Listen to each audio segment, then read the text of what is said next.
Assalamualaikum warahmatullahi wabarakatuh. Perkenalkan, saya Delvianti. Saya dari kelompok 2 ingin menjelaskan materi ANFIS dengan judul Sistem Pencernaan. Berikut nama kelompok saya.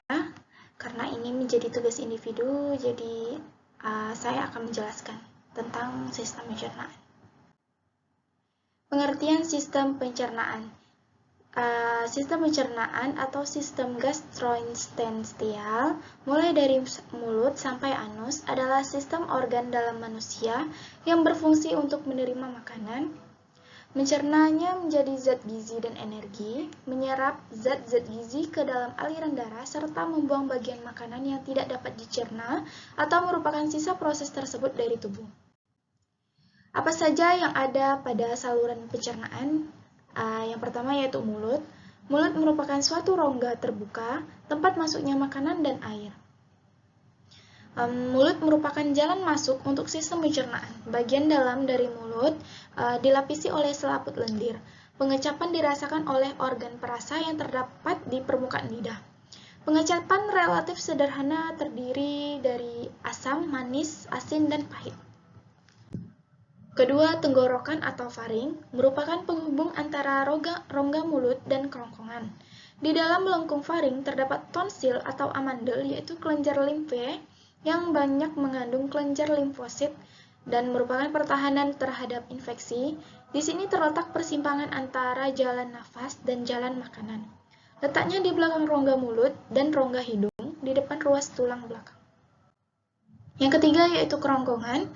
Kerongkongan adalah tabung atau tub berotot pada vertebrata yang dilalui sewaktu makanan mengalir dari bagian mulut ke dalam lambung.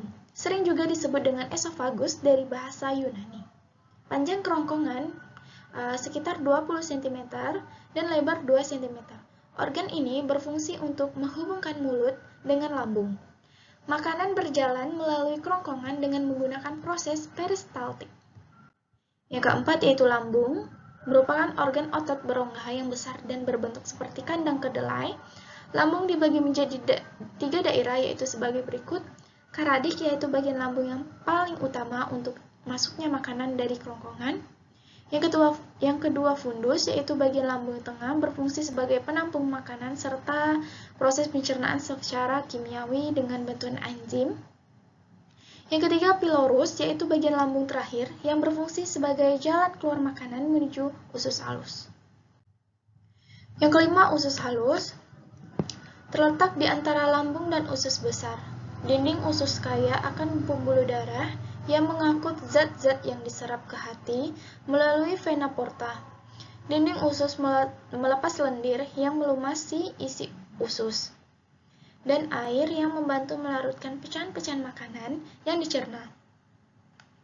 Dinding usus juga melepaskan sejumlah kecil enzim yang mencerna protein, gula, dan lemak. Bagian usus halus terdiri dari 3 usus 12 jari, usus kosong, dan usus penyerapan. Usus halus terdiri atas beberapa lapisan di dalamnya yaitu mukosa lapisan dalam, otot melingkar itu muskulus sirkular, otot memanjang muskulus longitudinal, serosa lapisan luar. Yang keenam, usus besar merupakan kelanjutan dari usus halus yang memiliki tambahan usus yang berupa umbai, cacing atau appendix. Usus besar terdiri dari 3 bagian yaitu bagian naik ascending, mendatar transverse, dan menurun descending. Pada usus besar tidak menjadi pencernaan. Semua sisa makanan akan dibusukkan dengan bantuan bakteri E. coli akan diperoleh vitamin K. Di bagian akhir usus besar terdapat rektum yang bermuara ke anus untuk membuang sisa makanan. Fungsi utama organ ini adalah penyerap air dari feses. Yang ketujuh, rektum dan anus adalah ruangan yang berawal dari ujung usus besar setelah kolon sigmoid dan berakhir di anus. Berfungsi sebagai tempat penyimpanan sementara feses. Biasanya rektum kosong karena tinja disimpan di kolon descendens. Jika kolon descendens penuh, tinja masuk ke rektum dan menimbulkan keinginan untuk BAB. Anus adalah lubang di ujung saluran pencernaan, tempat bahan limbah keluar dari tubuh. Yang ke-8, pankreas. Pankreas adalah organ sistem pencernaan yang berfungsi menghasilkan enzim pencernaan dan hormon penting seperti insulin. Terletak di belakang perut dekat duodenum, pankreas terdiri dari jaringan asini penghasil enzim pencernaan dan pulau pankreas penghasil hormon. Enzim dilepaskan ke duodenum untuk mencerna protein, karbohidrat, dan lemak. Sementara hormon masuk ke aliran darah, enzim proteolitik dilepaskan dalam bentuk inaktif dan hanya aktif di saluran pencernaan. Pankreas juga mengeluarkan sodium bikarbonat untuk melindungi duodenum dengan menetralkan asam lambung.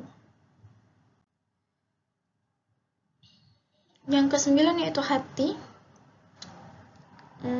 Hati merupakan sebuah organ terbesar di dalam badan manusia dan memiliki berbagai fungsi, beberapa di antaranya berhubungan dengan pencernaan. Istilah medis yang bersangkutan dengan hati biasanya dibulai dalam hepat atau hepatik dari kata Yunani untuk hati, hipar. Organ ini memainkan peran penting dalam metabolisme dan memiliki beberapa fungsi dalam tubuh termasuk penyimpanan glikogen, sintesis protein plasma, dan penetralan obat.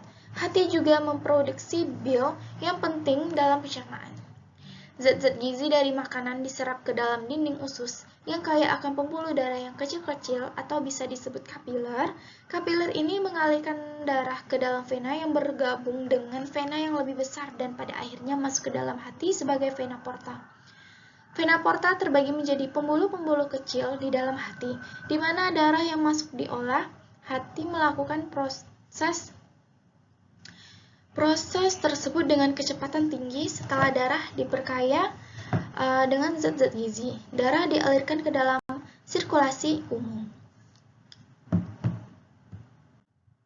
Yang ke-10 yaitu empedu. Kandung empedu atau gallbladder adalah organ terbentuk buah pir yang dapat menyimpan sekitar 50 mili empedu yang dibutuhkan tubuh untuk proses pencernaan. Pada manusia, panjang kandung empedu adalah sekitar 7-10 cm dan berwarna hijau gelap, bukan karena warna jaringannya, melainkan karena warna cairan empedu yang dikandungnya. Organ ini terhubungkan dengan hati dan usus 12 jari melalui saluran empedu.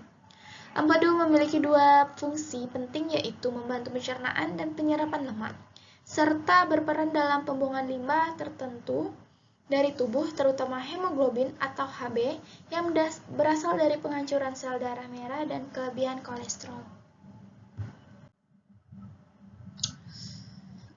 Apa saja kelenjar pada pencernaan manusia? Yang pertama yaitu kelenjar ludah atau parotis. Kelenjar ludah terdapat di bawah lidah, di rahang bawah sebelah kanan dan kiri, serta di bawah telinga. Sebelah kanan dan kiri faring, kelenjar ludah menghasilkan air ludah atau saliva. Saliva keluar dipengaruhi oleh kondisi psikis yang membayangkan makanan tertentu serta refleks karena adanya makanan yang masuk ke dalam mulut. Saliva mengandung enzim patialin atau amilase ludah. Kelenjar liur atau kelenjar ludah pada mamalia adalah kelenjar eksokrin, yaitu kelenjar yang mempunyai saluran sendiri yang memproduksi air liur. Kelenjar ini juga menyekresi amilase, enzim yang memecah karbohidrat menjadi maltosa. Kelenjar ini pada manusia terdapat di bawah lidah. Produksi air ludah dapat terganggu apabila terjadi dehidrasi, panas dalam, atau disebabkan oleh suatu penyakit. Seperti demam mungkin. Kelenjar submandibula. Kelenjar submandibula adalah sepasang kelenjar yang terletak di rahang bawah, di atas otot dysgastric. Produksi sekresinya adalah campuran serous dan mucous, masuk ke mulut melalui ductus Wharton, walaupun lebih kecil daripada kelenjar parotis sekitar 70%. Saliva di cavum oral diproduksi oleh kelenjar ini. Kelenjar submandibularis merupakan kelenjar tubulosinar bercabang. Bagian sektoriusnya tersusun atas sel-sel mukosa dan serum mukosa. Sel-sel serum mukosa mengandung granula sekresi protein dengan aktivitas amilotik lemah. Sel-sel pada kelenjar submandibularis dan sublingualis mengandung dan mensekresi enzim lisosim yang mengaktifkan mengaktivitas utamanya adalah menghancurkan dinding bakteri. Yang ketiga, kelenjar sublingual adalah sepanjang kelenjar yang terletak di bawah lidah di dekat kelenjar submandibula, sekitar 5% air yang masuk ke kafum oral keluar dari kelenjar ini. Kelenjar sublingualis merupakan kelenjar tubulo-asiner bercabang. Kelenjar liur minor. Terdapat dari 600 kelenjar liur minor yang terletak di kafum oral di dalam lamina propira mukosa oral. Diameternya sekitar 1-2 mm. Kelenjar ini biasanya merupakan sejumlah asinus yang terhubung dalam lobulus kecil. Secara alami sekresi utamanya adalah mukos kecuali kelenjar von Ebner dan mempunyai banyak fungsi seperti membasuh kafum oral dan dengan saliva.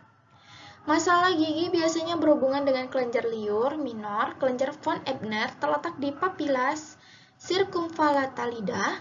Kelenjar ini mensekresikan cairan serous yang melalui hidrolis lipid. Kelenjar ini adalah komponen esensial indera perasa.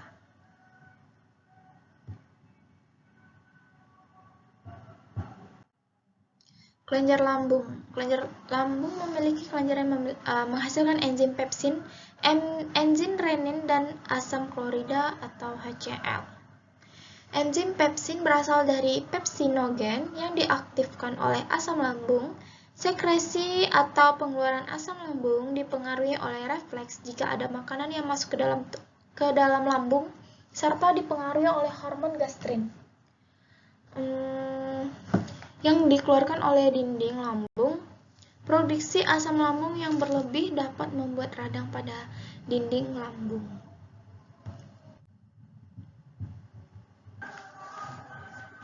Yang keenam, hati. Hati bahasa Yunani heper merupakan kelenjar terbesar di dalam tubuh, terletak di dalam rongga perut sebelah kanan, tepatnya di bawah diafragma. Berdasarkan fungsinya, hati juga termasuk sebagai alat ekskresi. Hal ini dikarenakan hati membantu fungsi ginjal dengan cara memecah beberapa senyawa yang bersifat racun dan menghasilkan amonia, urea, dan asam urat.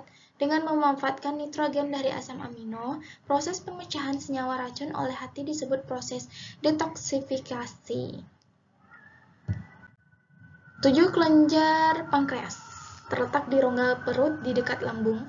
Pankreas menghasilkan enzim pencernaan yang dialirkan menuju duodenum, yaitu enzim amilase, enzim trypsinogen, enzim lipase, dan NaHCO3. Sekresi enzim dari pankreas dipengaruhi oleh hormon sekretin. Hormon sekretin dihasilkan oleh duodenum. Pada saat makanan masuk duodenum, usus 12 jari, pankreas memiliki kelenjar endokrin dan eksokrin. Bagian yang predominan adalah kelenjar eksokrin, terdiri atas kelompok-kelompok sel sekretorik seperti anggur yang membentuk kantung-kantung asinus. Kelainan sistem pencernaan. Gangguan pada sistem pencernaan makanan dapat disebabkan oleh proses pola makan yang salah, infeksi bakteri, dan kelainan alat pencernaan. Gangguan-gangguan ini antara lain adalah parotitis atau penyakit gondong, serostomia, diare, konstipasi, sembelit, hingga tungkak lambung. Berikut adalah gangguan dan kelainan sistem pencernaan. Ada parotis atau penyakit gondok, serostomia, diare, konstipasi atau sembelit, tungkak lambung. Gangguan lain pada sistem pencernaan. Beberapa gangguan lain pada sistem pencernaan antara lain yaitu peritonitis yang merupakan peradangan pada sela perut.